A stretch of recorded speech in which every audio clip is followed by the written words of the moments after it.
Selamat pagi Bapak Ibu yang dikasihi Tuhan Yesus. Shalom. Sukacita kita pada pagi hari ini. Bapak Ibu yang terkasih dalam Tuhan Yesus. Puji Tuhan, pada pagi hari ini kita kembali bersama-sama dan bertatap muka dalam ibadah raya kita pada pagi hari ini. Mari Bapak Ibu dengan kerendahan hati kita siapkan ruang dalam hati, fokus untuk masuk dalam hadirat Tuhan. Kita sembah Allah kita beri hormat dan pujian dalam kemuliaannya. Hanya dekat kepada Allah, kita merasakan ketenangan hati dalam damai sukacita dan kekuatan yang baru. Hanya dekat Allahku. Mari kita akan bersama-sama bangkit berdiri, masuk dalam pujian. Kita ungkapkan rasa hati kita kepada Tuhan. Karena hanya Tuhanlah yang memberi ketenangan.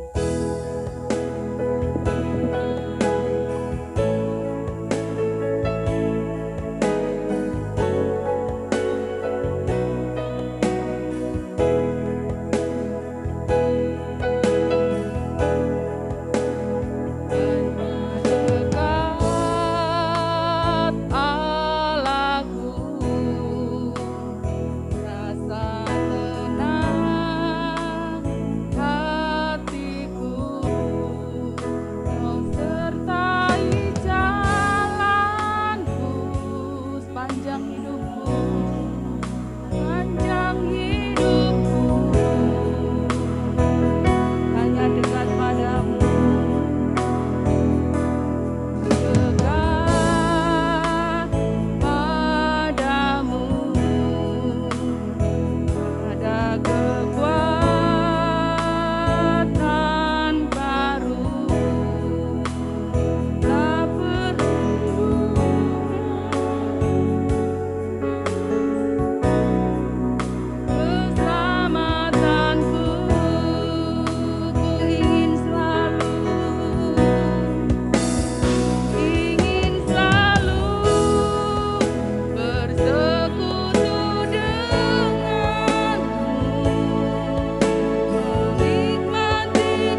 Roh Kudus senantiasa tinggal di dalam hati kami.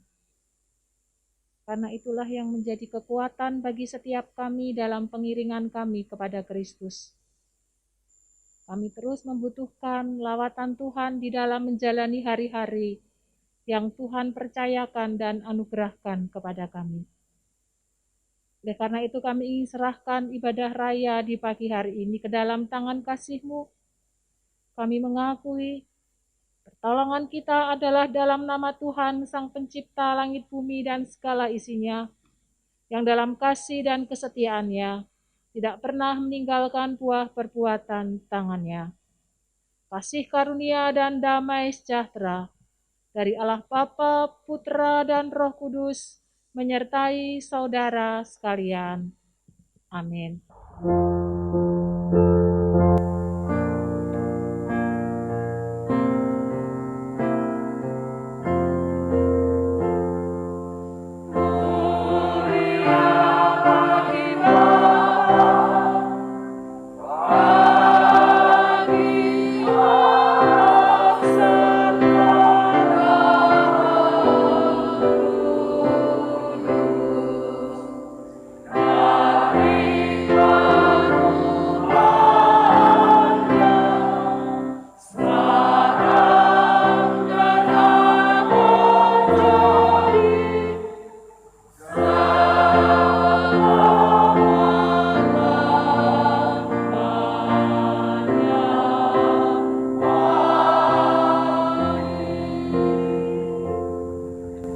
Yesaya pasal 55 ayat 8 sampai ayat yang ke-9. Sebab rancanganku bukanlah rancanganmu, dan jalanmu bukanlah jalanku. Demikianlah firman Tuhan. Seperti tingginya langit dari bumi, demikianlah tingginya jalanku dari jalanmu, dan rancanganku dari rancanganmu. Amin.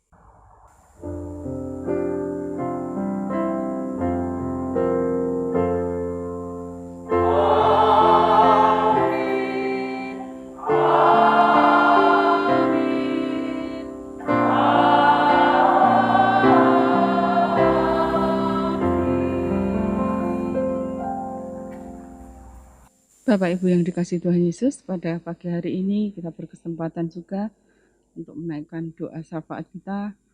Banyak pokok-pokok doa, pergumulan yang kita pergumulkan kepada Tuhan, dan untuk doa syafaat ini akan disampaikan oleh Ibu Pendeta Utari. Keluh kesah adalah hal yang manusiawi Bapak Ibu. Ketakutan, kecemasan terkadang muncul dalam benak dan pikiran kita. Seringkali pikiran buruk, negatif selalu menghampiri dan mengintimidasi kita. Perasaan kita, dan itu bisa merusak iman dan jiwa kita. Akibatnya dapat berpengaruh dalam kesehatan kita, tubuh kita, dan kita akan mengalami kelemahan. Jika kita mengalami hal yang demikian, inilah kesempatan kita untuk bisa melawan, dan kita harus bisa menguasai diri dan hati kita. Jangan sampai kita dikalahkan oleh kondisi dan situasi yang ada, dan kita aplikasikan iman kita, sehingga iman kita benar-benar hidup. Dan kita akan merasakan damai dan kesejahteraan hati dan ketenangan. Kita serahkan setiap permasalahan hidup kita dalam penyerahan penuh kepada Tuhan, maka Tuhan yang akan bertindak, dan hanya tinggal tenang dan percaya terletak kekuatan kita. Yesaya 30 ayat 1. Ini adalah pengalaman hidup saya Bapak Ibu, selama saya ditinggal bapaknya anak-anak. Pergumulan yang begitu berat saya alami, roh-roh intimidasi selalu menghantui saya. Saya selalu ketakutan, kecemasan, saya alami, saya sendirian dalam pergumulan saya. Tapi puji Tuhan, dengan kekuatan yang daripada Tuhan, Tuhan memampukan saya dapat berdiri tegak, saya bisa ada di hadapan Bapak Ibu sekalian, saya bisa masih tetap melayani Tuhan. Puji Tuhan Bapak Ibu.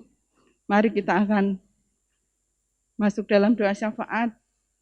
Kita akan naikkan satu pujian, kekuatan di hidupku.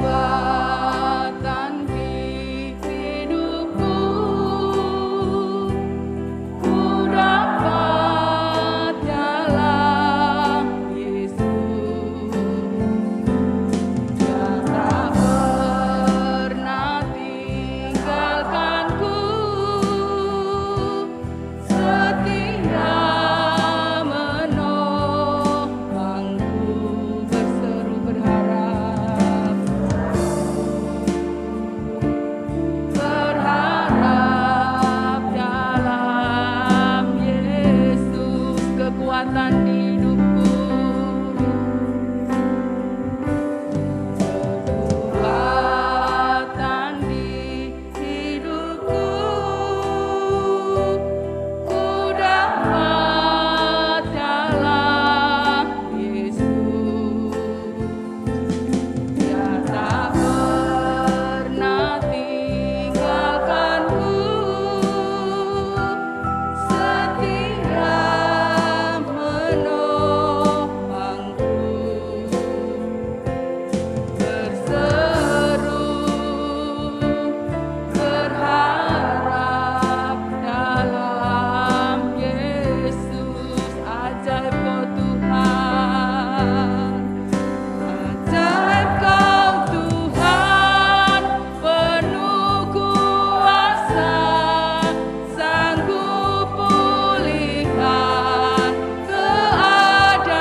Kekuatan di hidupku,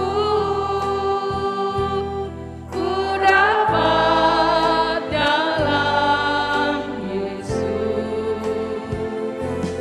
Dia tak pernah tinggalkanku, setia menolongku, berseru berharap dalam Yesus.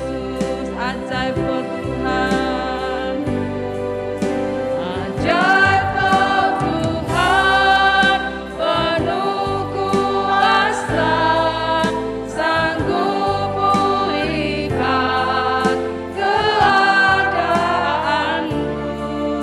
Dalam tanganmu seluruh hidupku, tak akan goyah selamanya.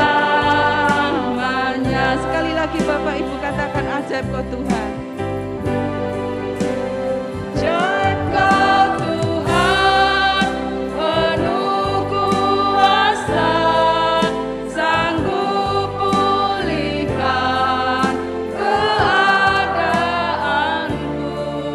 Dalam tanganmu seluruh hidupku,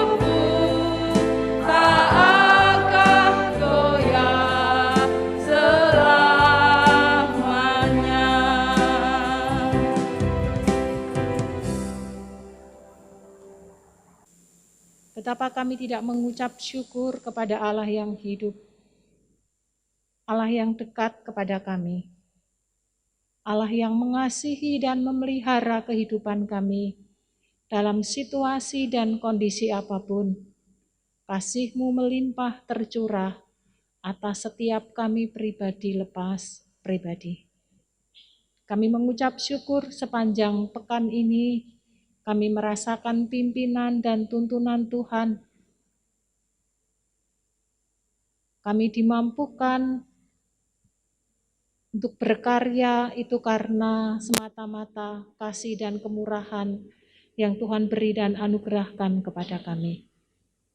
Terima kasih untuk pengalaman-pengalaman hidup bersama dengan Tuhan yang membuat hati kami semakin melekat kepada Tuhan.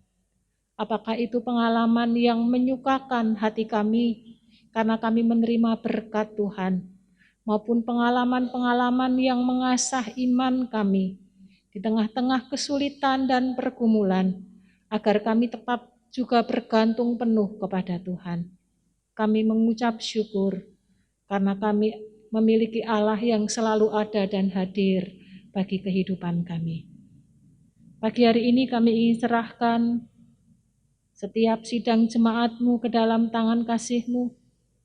Di tengah-tengah situasi pandemi, dengan segala pergumulan-pergumulan yang Tuhan izinkan terjadi, agar setiap anak-anak-Mu boleh mengalami rahmat dan lawatan Tuhan di dalam kehidupan. Kami menyerahkan ke dalam tangan kasih dan kemurahan Tuhan. Kami percaya topangan dari setiap sidang jemaat, kemurahan Tuhan, itulah yang memberi kekuatan dan kelegaan bagi setiap jemaat-Mu, sehingga boleh mengalami sukacita Kristus di dalam kehidupan bergereja bersama-sama. Kami juga ingin serahkan untuk program-program yang kami rancangkan, meskipun terbatas karena situasi dan kondisi yang ada, kami tetap rindu boleh melayani Tuhan, bahkan dipakai untuk menjadi saluran berkat bagi saudara-saudara kami, bahkan di luar mereka yang belum mengenal akan Tuhan. Kami menyerahkan ke dalam tangan kasih-Mu.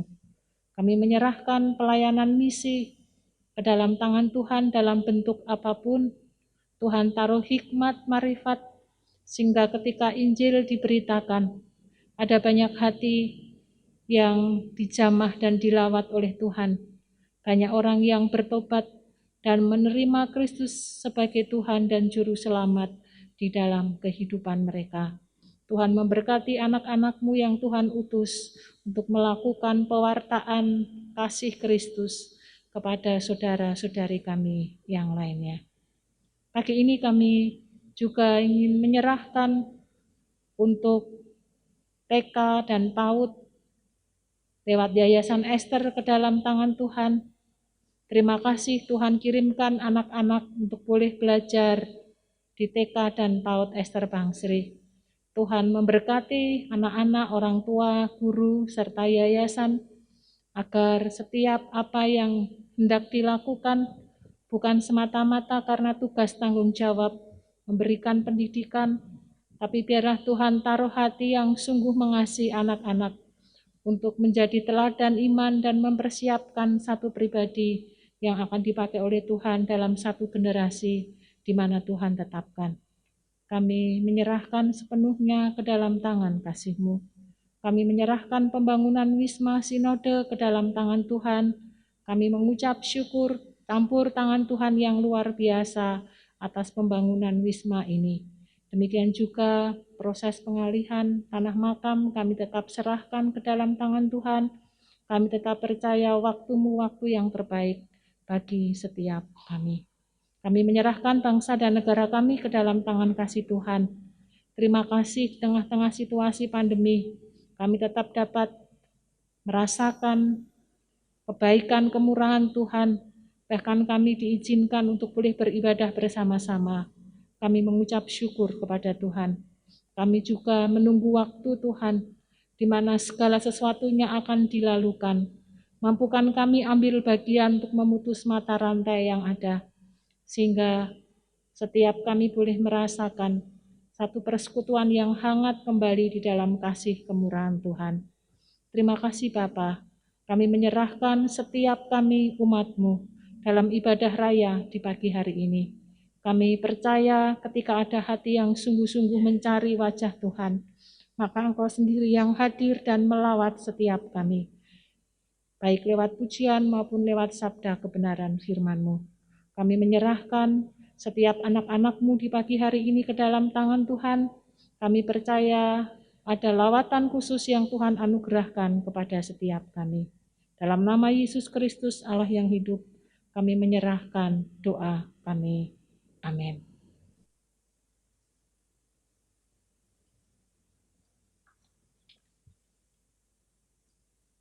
Bapak Ibu yang dikasihi Tuhan Yesus, tiba saatnya kita akan masuk dalam pemberitaan firman Tuhan yang akan kita dengarkan bersama. Kita buka hati untuk kediaman Tuhan. Kita jadikan hati kita tempat Tuhan, karena hati kita adalah rumah Tuhan. Di dalam kita menyambut firman Tuhan, kita akan angkat satu pujian. Ku jadikan hati ini untuk kediaman-Mu.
Inilah sukacita dan kekuatan kami. Dimanapun Tuhan ada, kami ada di dalamnya. Dimanapun kami berada, Tuhan senang menyertai akan perjalanan hidup kami. Oleh karena itu kami membutuhkan asupan makanan rohani yang menjadi kekuatan bagi setiap kami. Agar setiap kami mengerti benar apa maksud dan kehendak Tuhan lewat kehidupan yang Tuhan anugerahkan.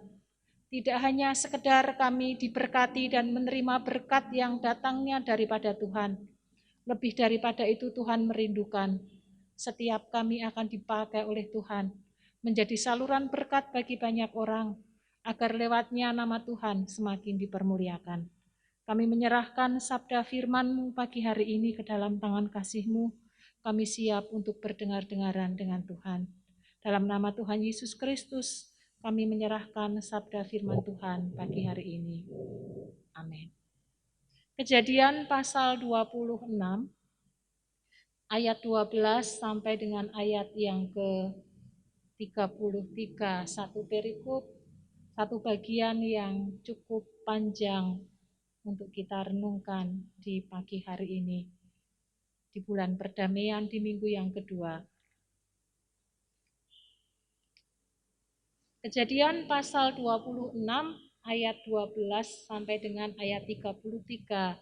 Demikian bunyi firman Tuhan. Maka menaburlah Ishak di tanah itu, dan dalam tahun itu juga ia mendapat hasil 100 kali lipat, sebab ia diberkati Tuhan. Dan orang itu menjadi kaya, bahkan kian lama kian kaya, sehingga ia menjadi sangat kaya. Ia mempunyai kumpulan kambing domba dan lembu sapi serta banyak anak buah, sehingga orang Filistin itu cemburu kepadanya. Segala sumur yang digali dalam zaman Abraham ayahnya, oleh hamba-hamba ayahnya itu, telah ditutup oleh orang Filistin dan ditimbun dengan tanah. Lalu kata Abimelek kepada Ishak, "Pergilah dari tengah-tengah kami, sebab engkau telah menjadi jauh lebih berkuasa daripada kami." Jadi pergilah Ishak dari situ dan berkemahlah ia di lembah Gerar, dan ia menetap di situ. Kemudian Ishak menggali kembali sumur-sumur yang digali dalam zaman Abraham ayahnya dan yang telah ditutup oleh orang Filistin sesudah Abraham mati. Disebutkannya nama sumur-sumur itu menurut nama-nama yang telah diberikan oleh ayahnya. Ketika hamba-hamba Ishak menggali di lembah itu, mereka mendapati di situ mata air yang berbual-bual airnya. Lalu terdengarlah para gembala Gerar dengan para gembala Ishak. Kata mereka, "Air ini kepunyaan kami." Dan Ishak menamai sumur itu Esek, karena mereka bertengkar dengan dia di sana. Kemudian mereka menggali sumur lain dan mereka bertengkar juga tentang itu. Maka Ishak menamai sumur itu Sitna. Ia pindah dari situ dan menggali sumur yang lain lagi. Tetapi tentang sumur ini mereka tidak bertengkar. Sumur ini dinamainya Rehobot, dan ia berkata, "Sekarang Tuhan telah memberikan kelonggaran kepada kita, sehingga kita dapat beranak cucu di negeri ini." Dari situ ia pergi ke Betseba.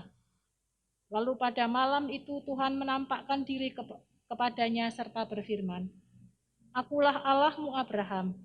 Janganlah takut, sebab aku menyertai engkau. Aku akan memberkati engkau dan membuat banyak keturunanmu karena Abraham, hambaku itu."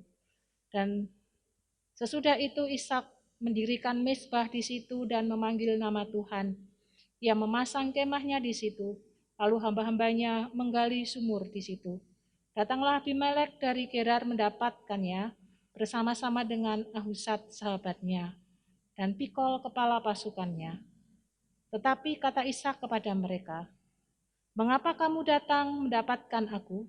Bukankah kamu benci kepadaku dan telah menyuruh aku keluar dari tanahmu?"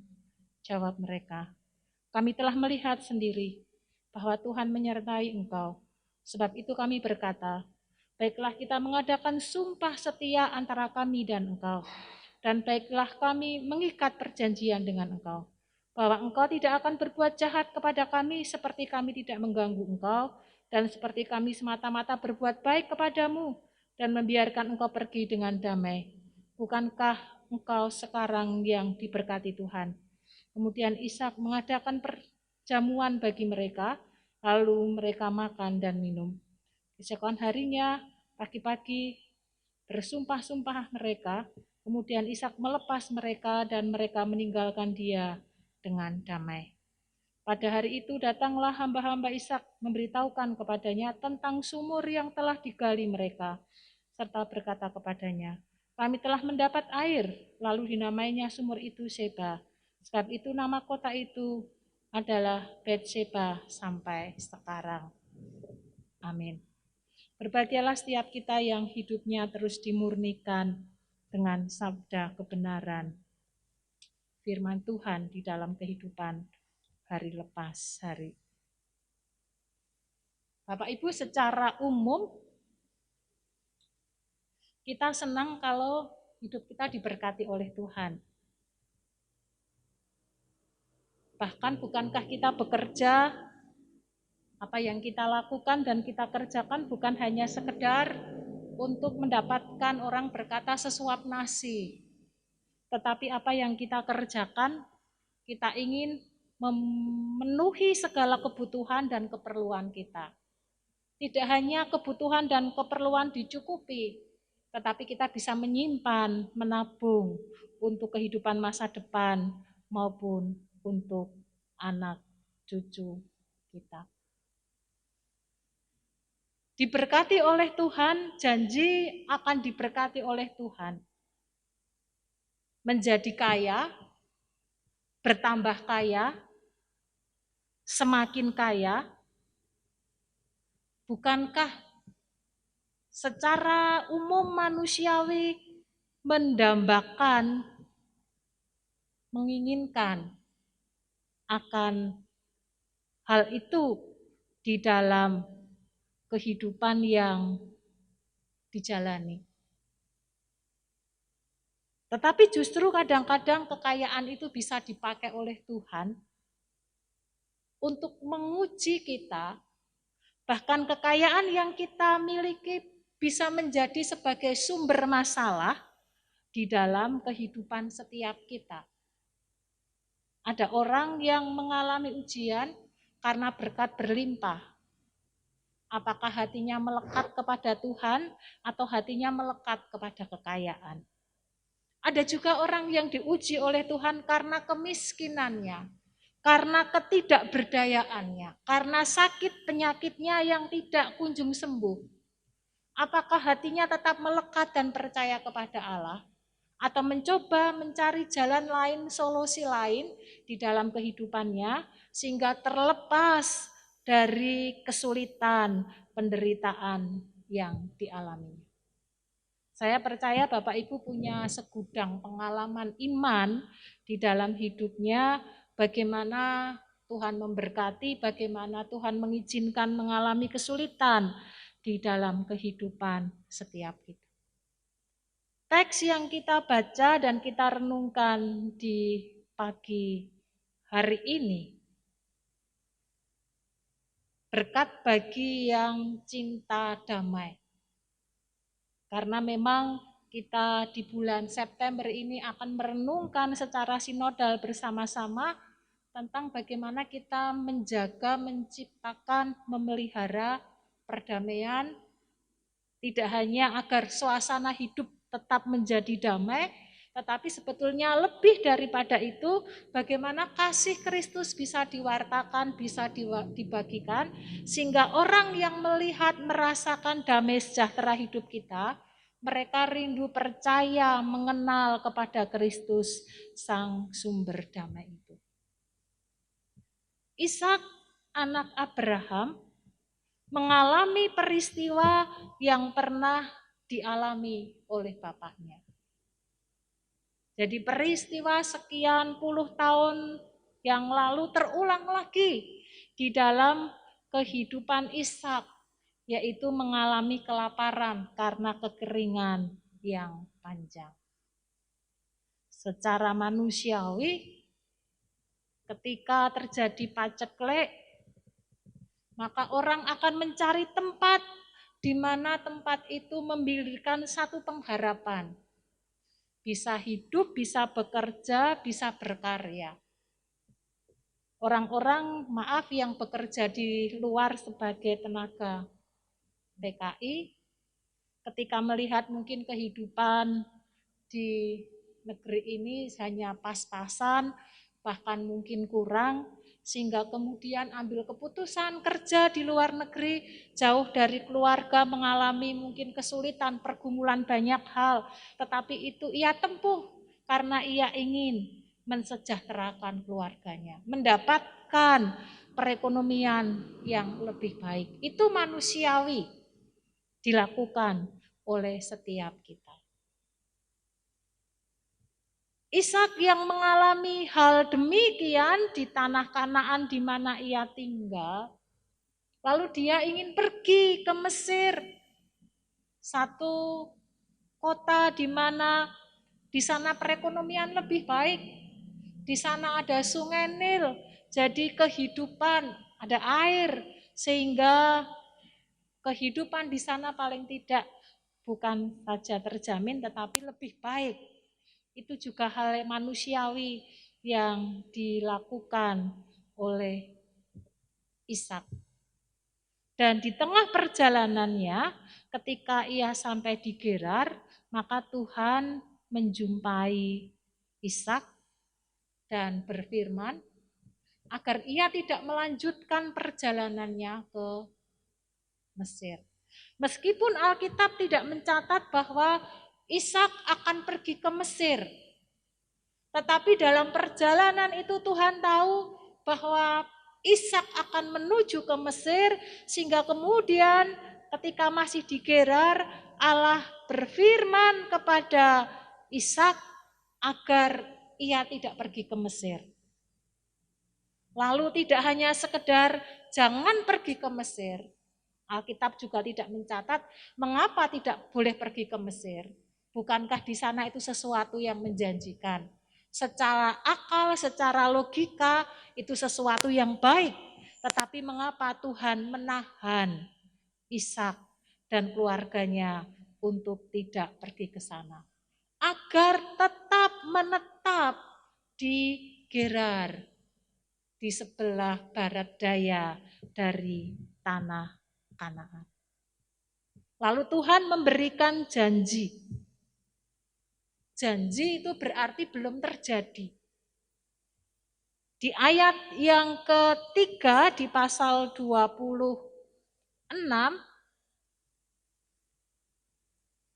tinggallah di negeri ini sebagai orang asing, maka aku akan menyertai engkau. Aku akan, itu berarti belum terjadi. Tetapi itu satu janji yang Tuhan beri kepada Ishak bahwa Tuhan akan menyertai dan memberkati, bahkan lewat keturunannya, maka akan menjadi saluran berkat bagi banyak orang, karena itulah janji yang Allah berikan kepada Abraham. Janji yang belum dipenuhi akan dilakukan oleh Tuhan. Meskipun demikian, secara hitung-hitungan sebetulnya lebih baik tinggal di Mesir daripada di Gerar, di tanah yang sedang mengalami kekeringan. Namun Ishak taat melakukan perintah Tuhan. Bukan sesuatu yang gampang. Mungkin ketika mulai melangkah, melakukan sesuatu apa yang Tuhan inginkan, agak mudah atau mungkin mudah. Tetapi ketika melaluinya dan mengalami proses di dalamnya, bukan sesuatu yang gampang bagi Ishak. Bapak, Ibu, dan Saudara yang dikasihi Tuhan, kalau Tuhan berjanji akan menyertai, di pikiran kita, bayangan saya juga kalau misalnya saya dijanji oleh seseorang yang bisa istilahnya menjamin.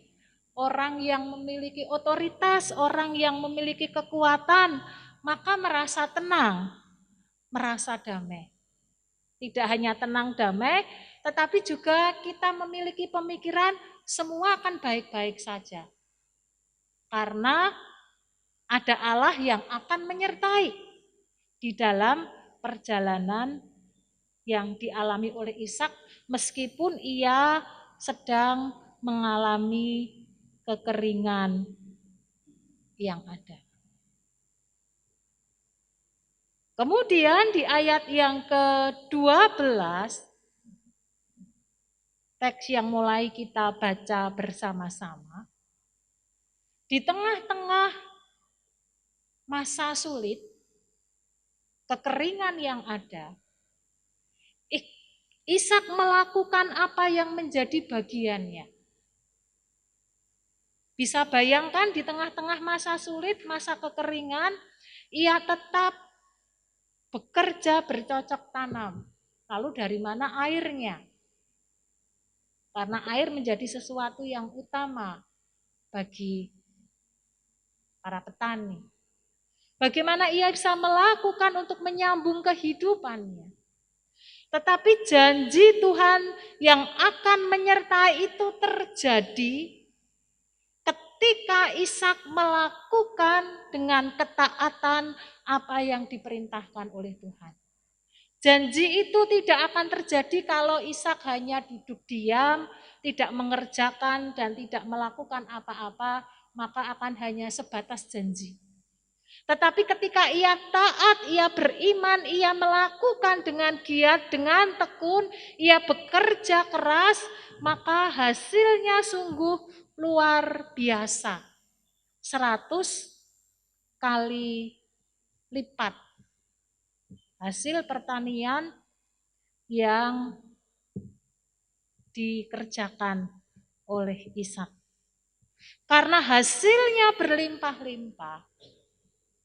Padahal satu segi dalam situasi kekeringan, sesuatu paceklik itu mungkin jadi kayak pusat perhatian bagi orang-orang Gerar di sana, orang-orang Filistin yang ada di sana. Orang mengalami kesulitan, orang mengalami kekurangan, tetapi justru Ishak bersama orang-orang yang ada di sekitarnya diberkati oleh Tuhan secara luar biasa di dalam kehidupannya. Kekayaannya itu semakin bertambah-tambah sehingga kemudian disebutkan menjadi sangat kaya. Alkitab ingin menuliskan betapa kayanya Ishak di tengah-tengah situasi yang demikian. Secara manusiawi itu mustahil, tetapi bagi Tuhan tidak ada yang mustahil. Tapi justru ketika ia semakin menjadi kaya, lalu penduduk setempat, karena ia menjadi pendatang, penduduk setempat menjadi iri, sehingga kemudian Ishak disuruh pergi ke tempat yang lain. Karena istilahnya mungkin kalau bahasa sekarang, dia justru pendatang tetapi menguasai perekonomian di mana Ishak tinggal di situ. Meskipun dilakukan dengan bekerja keras sedemikian rupa. Dan ketika Ishak disuruh pergi, maka Alkitab mencatat, maka Ishak pergi, kemudian tinggal di lembah Gerar. Bapak Ibu yang dikasihi Tuhan, kalau kita bekerja keras, kita merintis usaha dengan keringat kita, dengan jerih lelah kita, bahkan mungkin kita sudah mengeluarkan banyak modal di dalamnya. Lalu kalau ada orang lain yang ingin mengusik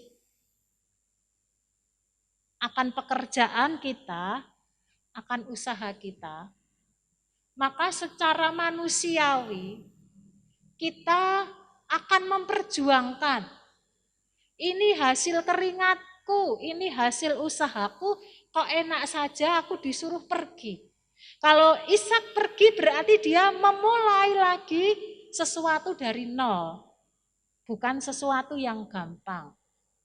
Orang akan mempertahankan apa yang ia punya dan ia miliki. Tetapi kita melihat Ishak, orientasi hidup, tujuan hidup Ishak bukan pada harta, benda, kekayaan yang melimpah-limpah yang ia miliki. Itu bukan menjadi tujuan utama di dalam kehidupannya. Kalau itu menjadi tujuan utama, maka ia akan memperjuangkan mati-matian. Tetapi tidak hanya sekedar memperjuangkan, bisa menggeser imannya kepada Allah. Hatinya bisa melekat kepada kekayaan yang melimpah-limpah, yang memberikan keamanan, kenyamanan di dalam dirinya. Tetapi karena tujuan hidupnya, orientasinya bukan pada berkat Allah, bukan pada kekayaan yang ia miliki, meskipun kita membutuhkan akan hal itu, tetapi itu bukan yang terutama di dalam hidup ini. Sehingga Ishak kemudian pergi, dia mengalah, dia meninggalkan akan tempat itu.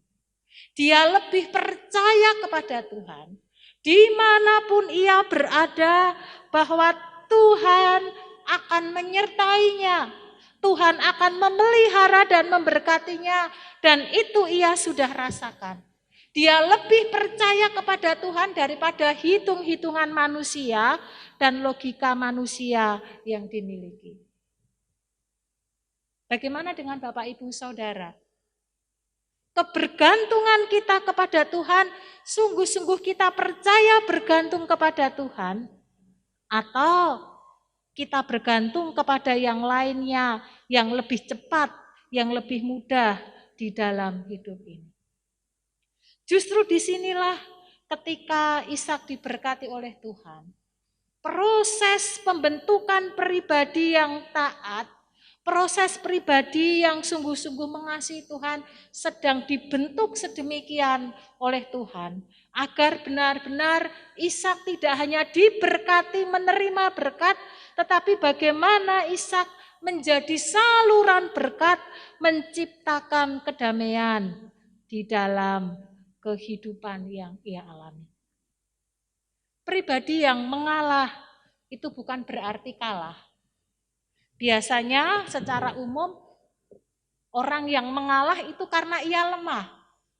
Mau memberikan perlawanan tidak punya kekuatan, tidak punya tenaga, tidak punya power, sehingga ya sudah mengalah, mengalir apa yang terjadi, terserah apa yang terjadi. Tetapi Ishak yang diberkati oleh Tuhan, dia punya banyak kekayaan, punya banyak hamba yang menjadi pengikutnya, tetapi dia memilih untuk mengalah demi terciptanya satu kedamaian yang ia harapkan terjadi di dalam kehidupannya. Bagaimana bentuk proses yang Tuhan izinkan terjadi? Katanya Tuhan mau menyertai. Tetapi kok realitanya ketika ia mengalah, melakukan, lalu dia pergi dan menggali sumur yang sudah pernah dibuat oleh Abraham. Karena sumur sebagai sumber kehidupan bagi orang-orang saat itu, baik berkaitan dengan ternak maupun berkaitan dengan bercocok tanam. Ketika ia menggali sumur kembali, lalu ia mendapatkan air yang banyak berbual-bual. Jadi pas digali, lalu mata air itu menghasilkan mata air yang baik. Kalau Tuhan menyertai, logikanya adalah dia bisa menikmati apa yang menjadi kerja kerasnya. Tetapi justru di situ kemudian terjadi pertengkaran dengan para gembala Gerar dengan para gembala Ishak. Terjadi perebutan.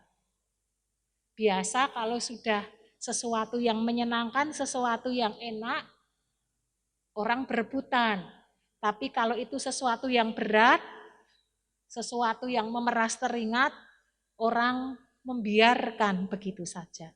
Ketika ada hasilnya air yang membual, maka kemudian diminta, istilahnya mungkin diminta paksa oleh orang-orang Gerar, sehingga hamba-hamba Ishak juga mempertahankan. Tetapi tetap keputusan itu ada di tangan Ishak, bukan di tengah-tengah para gembala. Betapa pentingnya seorang pemimpin di dalam satu kehidupan, karena dia akan menentukan banyak hal dan memberi pengaruh banyak hal. Bapak, Ibu, Saudara, baik di dalam keluarga kita sebagai kepala keluarga, sangat penting karena keputusan-keputusan yang diambil oleh kepala keluarga itu akan mempengaruhi seisi rumah.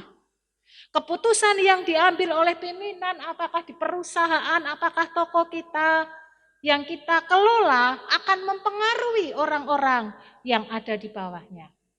Ishak memilih mengalah, sudah kita pergi ke tempat lain, jalan lagi, kita gali sumur yang lain. Lalu yang kedua, hal yang sama terjadi, sehingga kemudian sumur itu diberi nama Sitna. Karena artinya perselisihan, terjadi lagi perselisihan. Bapak, Ibu, dan Saudara yang dikasihi Tuhan, di dalam kehidupan ini, kalau kita tidak sungguh-sungguh mengiring akan Tuhan, seringkali kita diperhadapkan, ikut Tuhan kok malah tambah susah ya. Ikut Tuhan kok pergumulan-pergumulannya semakin atau selalu aja ada di dalam kehidupan kita. Tetapi ingat, kita belajar dari Ishak, dia tidak menggerutu, dia tidak menyalahkan Tuhan. Dia tetap taat melakukan apa yang diperintahkan oleh Tuhan. Ia sabar untuk mengerjakan dengan ketekunan. Ia rela tetap mengalah kepada orang-orang yang ada di sekitarnya. Sehingga kemudian ketika ia menggali sumur yang ketiga, maka disitulah ia mengalami kelegaan karena tidak ada lagi pertentangan dari orang lain. Sehingga kemudian ia menamai tempat itu Rehobot. Ishak tetap ada di dalam jalur yang benar. Apakah ketika ia diberkati Tuhan secara luar biasa, atau ketika mengalami kesulitan, masa-masa kritis, masa-masa sulit, hatinya tetap melekat kepada Tuhan. Lalu yang ketiga, kita melihat Ishak adalah satu pribadi yang mau memaafkan. Ketika kemudian ia pindah ke Betseba, lalu Abimelek mendatangi dia. Dan kemudian ia mengajak untuk rujuk kepada Ishak karena dia takut kepada Ishak. Ishak semakin kaya, semakin banyak orang-orang yang mengikutinya. Takut kalau Ishak kemudian melakukan serangan balik. Istilahnya pembalasan. Dulu Abimelek menindas demikian rupa, sekarang Ishak punya kekuatan, itu pikirannya Abimelek, sehingga dia lebih baik aku berdamai dengan Ishak, agar aku tidak terusik atau diusik oleh Ishak karena kekuatan yang ia miliki. Tetapi ketika Abimelek datang kepada Ishak dan dia mengatakan, bahwa Allahmu itu luar biasa, Allahmu yang memberkati engkau, Allahmu yang membawa keberhasilan di dalam hidup Ishak. Abimelek, orang yang tidak percaya kepada Tuhan, melihat kehidupan Ishak, ia bisa melihat Allah yang disembah oleh Ishak. Dan kemudian terjadilah perdamaian antara Abimelek dan juga Ishak. Menjadi saluran berkat bagi orang yang ada di sekitarnya. Bapak, Ibu, dan Saudara yang dikasihi oleh Tuhan, di tengah-tengah situasi yang kita alami, meskipun pandemi sudah semakin landai, tetapi kita tidak bisa berkiprah, bekerja, berkarya seperti dulu lagi. Tetapi kalau Tuhan izinkan kita berada di sini, kita masih bisa berkarya. Mari kita terus berkarya sebaik mungkin, bekerja sebaik mungkin, dan lekatkan terus hati kita kepada Tuhan. Dalam situasi dan kondisi apapun, pegang janji kebenaran firman Tuhan bahwa janjinya Dia akan menyertai Bapak, Ibu, Saudara sekalian, apapun situasi dan kondisinya. Dan pada akhirnya di ayat yang ke-24 kita melihat, lalu pada malam itu Tuhan menampakkan diri kepadanya serta berfirman. Jadi itu Tuhan menampakkan untuk yang kedua kali kepada Ishak. Akulah Allah ayahmu Abraham. Jangan takut sebab aku menyertai engkau. Dan selanjutnya, kalau yang di awal Tuhan berkata, aku akan. Lalu Ishak menyambut sedemikian rupa, dia tetap taat dalam situasi dan kondisi apapun, agar dipakai oleh Tuhan dan percaya kepada kemahakuasaan Tuhan. Dan dia ketika sungguh-sungguh melakukan itu, maka hal itu terjadi atas kehidupan Ishak. Tuhan menyertai Ishak. Bukan lagi akan, tetapi berjalan bersama-sama dengan Ishak di dalam kehidupannya sebagai bentuk penggenapan akan janji Allah kepada Abraham. Mari Bapak, Ibu, dan Saudara yang dikasihi akan Tuhan.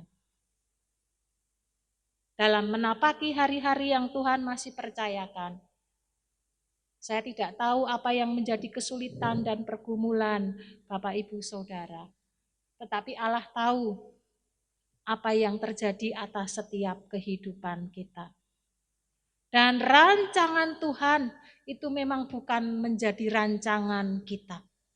Jalan Tuhan bukanlah menjadi jalan kita sesuai dengan keinginan kita.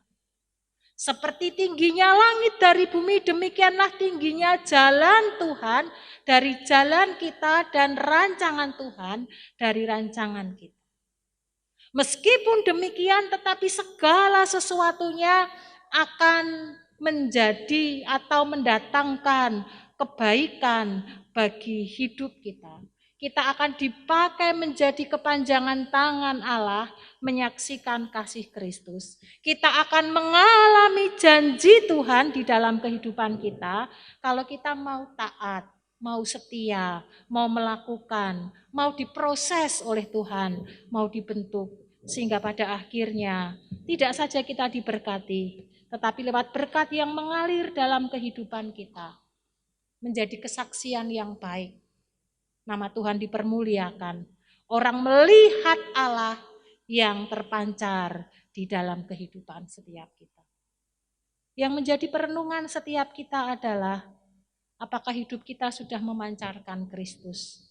Di tengah-tengah kondisi situasi hidup yang kita jalani, apakah orang melihat ada Kristus yang tinggal di dalam hati kita? Ada Kristus yang bekerja secara luar biasa di dalam kehidupan kita. Sehingga setiap kita menjadi batu sentuhan bagi orang-orang di sekeliling kita. Amin. Mari kita tundukkan kepala, kita datang kepada Tuhan. Kami mengucap syukur untuk sabda kebenaran firman-Mu. Kami mengucap syukur untuk asupan makanan rohani yang Tuhan beri di pagi hari ini. Kami bisa belajar dari hamba-Mu Ishak. Di tengah-tengah kelemahan, tetapi kami melihat tetap ada iman yang sungguh di dalam Tuhan. Ajari kami Tuhan, untuk kami tidak hanya sekedar percaya akan janji Tuhan, tetapi kami menghidupi akan sabda firman-Mu karena kami percaya janji-Mu akan terjadi, ya dan amin atas kehidupan kami, kalau kami ambil bagian di dalamnya. Kami mengucap syukur untuk pemeliharaan Tuhan atas setiap jemaat-Mu di tempat ini. Di tengah-tengah situasi pandemi yang masih terjadi, kami mengucap syukur tangan Tuhan yang terulur, pemeliharaan Tuhan. Kami masih bisa makan 3 kali sehari. Kami masih bisa bekerja, kami masih bisa beraktivitas, kami masih bisa menghirup udara segar. Tuhan masih memberikan kesehatan kepada kami. Tuhan, kami sungguh mengucap syukur kepadamu. Dan mampukan kami sebagai bentuk rasa syukur, ajari kami untuk hidup taat kepada Engkau. Ajari kami untuk bergantung penuh kepadamu. Di tengah-tengah mungkin kegundah gulahan hati kami, pergumulan-pergumulan yang Tuhan izinkan, ataupun berkat-berkat Tuhan yang mengalir secara luar biasa dalam kehidupan kami. Ajari kami, hati kami tidak berpaut kepada berkat-berkat yang Tuhan beri. Hati kami tidak menjadi lemah lewat kesulitan-kesulitan, pergumulan-pergumulan yang kami alami. Tetapi biarlah kami semakin melekat kepada Tuhan. Hati kami terarah kepada Sang Sumber berkat. Hati kami percaya bahwa Tuhan yang akan menyertai dan penyertaan Tuhan terjadi atas kehidupan sidang jemaat-Mu. Terima kasih Bapa. Dalam nama Tuhan kami Yesus Kristus Allah yang hidup, kami mengucap syukur untuk sabda-Mu pagi hari ini. Amin. Bapak Ibu yang dikasihi Tuhan Yesus, kita sudah menerima sabda kebenaran firman Tuhan. Biarlah apa yang sudah tertabur dan tersampaikan, kita aplikasikan di dalam kehidupan kita, dan kita akan melakukan apa yang menjadi kehendak Tuhan. Bapak Ibu yang terkasih, pada saat ini kita akan memberikan persembahan kita kepada Tuhan melalui kotak yang sudah tersedia nanti setelah kita keluar dari tempat ini. Bapak Ibu, sebelum itu kita akan berdoa, dan setelah berdoa kita akan menyanyikan satu pujian, kita akan akhiri, dan setelah itu kita akan mendapat berkat rasuli, menerima berkat rasuli. Pujian PPR 177. Sebelum itu saya akan bacakan satu ayat firman Tuhan dari 1 Tawarikh 29 ayat 17a untuk mendasari persembahan kita pada pagi hari ini. Aku tahu ya Tuhan Allahku bahwa Engkau adalah penguji hati dan berkenan kepada keikhlasan. Maka aku pun mempersembahkan semuanya itu dengan sukarela dan tulus ikhlas. Mari Bapak Ibu, saya ajak untuk bangkit berdiri, kita akan berdoa bersama-sama. Sungguh kami mengucap syukur dan terima kasih Tuhan, pada kesempatan pada pagi hari ini kami boleh merasakan lawatan Tuhan, merasakan kasih Tuhan di dalam ibadah raya pada pagi hari ini. Biarlah Tuhan, kami boleh menaikkan ucapan syukur kami melalui puji-pujian kami, dan pada kesempatan ini Tuhan kami juga memberikan persembahan yang berupa materi. Biarlah Tuhan sendiri akan memberkati dan menerima persembahan kami. Dan Tuhan memberkati juga untuk yang mengelola persembahan kami, Tuhan memberkati di dalam kehidupannya, dan Tuhan memberkati gereja Tuhan di tempat ini. Biarlah persembahan kami boleh menjadi kemuliaan nama Tuhan. Di dalam nama Tuhan Yesus kami berdoa. Haleluya. Amin. Serikat Persaudaraan PPR 1 nomor 177.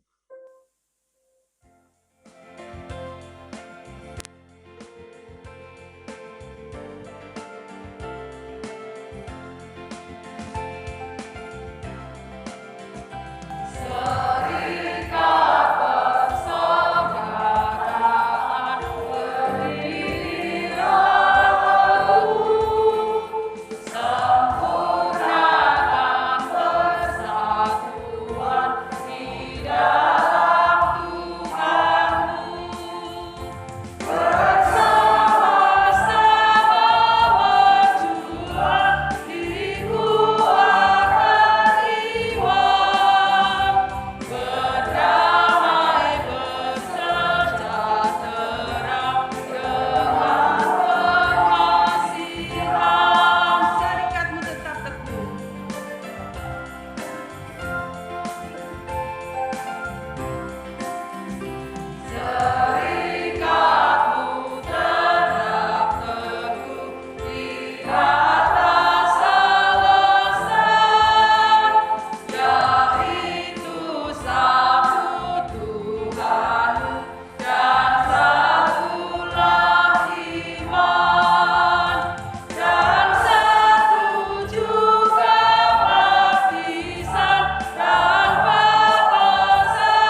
rencana ibadah kami mengucap syukur untuk sidang jemaat-Mu yang berulang tahun di minggu ini.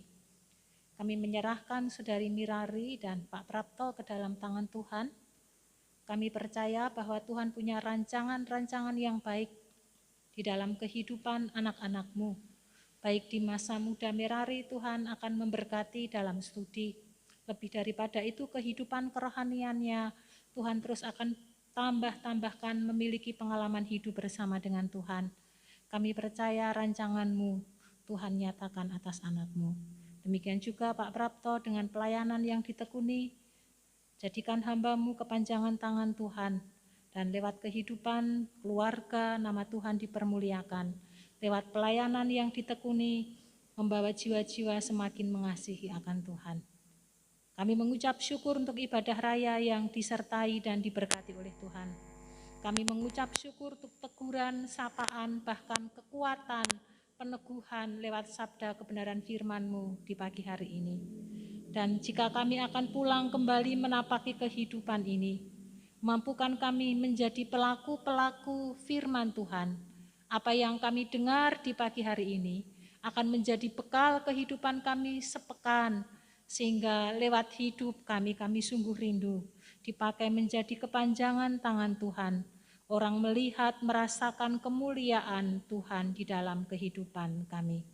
Jemaat yang dikasihi Tuhan, arahkan hatimu kepada Tuhan dan terimalah berkat yang datangnya daripadanya. Tuhan memberkati engkau dan melindungi engkau.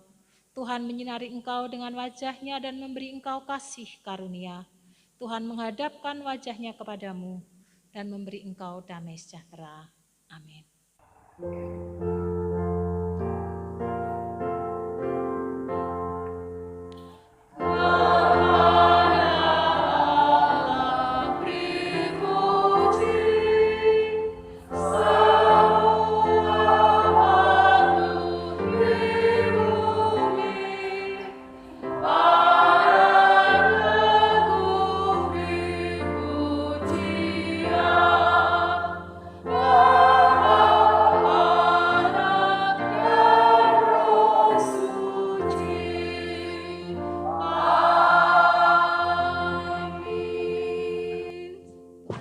Selamat bersaat teduh, Tuhan memberkati.